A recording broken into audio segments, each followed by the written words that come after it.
নামাজ পড়া যেরকম কিছু কিছু সময় নিষেধ আছে, স্ত্রী সহবাসের জন্য এরকম কোনো নিষিদ্ধ সময় আছে কিনা, এই প্রশ্ন উত্তর হলো না।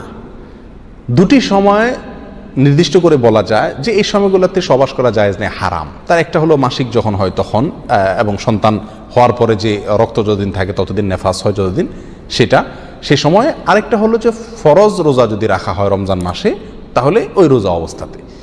এই দুই সময় ছাড়া পুরুষের জন্য স্ত্রী সহবাস বা স্ত্রীর জন্য স্বামী সহবাস কোনো অবস্থাতে আর নিষেধ না।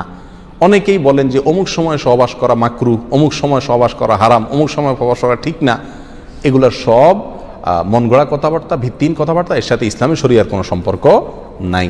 অনেক চটি বই টই বাজারে পাওয়া যায়, অনেক সময় সমস্ত বই পুস্তকে লেখা থাকে যে এই সময় সহবাস করলে এই বাচ্চা এরকম হয়, এই সমস্যা হয়, ওই অসুবিধা হয়, এই সময় সহবাস করা ঠিক না।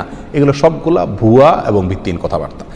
চিকিৎসা বিজ্ঞানীদের যদি কোনো পরামর্শ থাকে ভরা পেটে করা ঠিক না বা অমুক তমুক, এরকম যদি কোনো থিওরিক্যাল কথা কোনো ডাক্তার, কোনো বিশ্বস্ত কোনো মানুষ বলে থাকেন, তাহলে সেক্ষেত্রে সেটাকে আপনি আমলে নিতে পারেন। কিন্তু ইসলামী শরিয়ার পক্ষ থেকে আপনার জন্য কোনো সময় সহবাস করা নিষেধ নয়, মাকরু নয়। আবার কোনো সময় সহবাস করলে বেশি উত্তম হবে, ভালো হবে, সন্তান ভালো আসবে বা ভালো কোনো ফল আসবে, এরকম কোনো জিনিসও ইসলামী শরিয়াতে নাই। এটা সম্পূর্ণ যার যার অভিরুচির উপর নির্ভরশীল, যার যার অভিরুচি অনুযায়ী যে কোনো সময় সহবাস করতে পারে।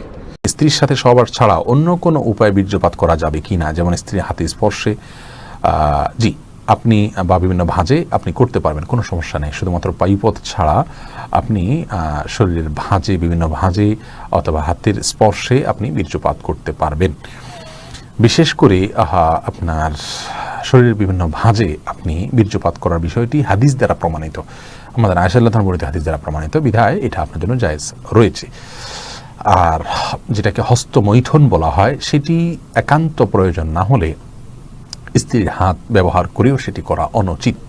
আর একান্ত প্রয়োজন হলে করতে পারেন, কিন্তু আপনার মৌলিকভাবে পায়ুপথ ছাড়া আপনি এই পদ্ধতিগুলোতে জোরাজুরির মাধ্যমে বীর্যপাত করতে পারেন, কোনো প্রকার অসুবিধা নেই।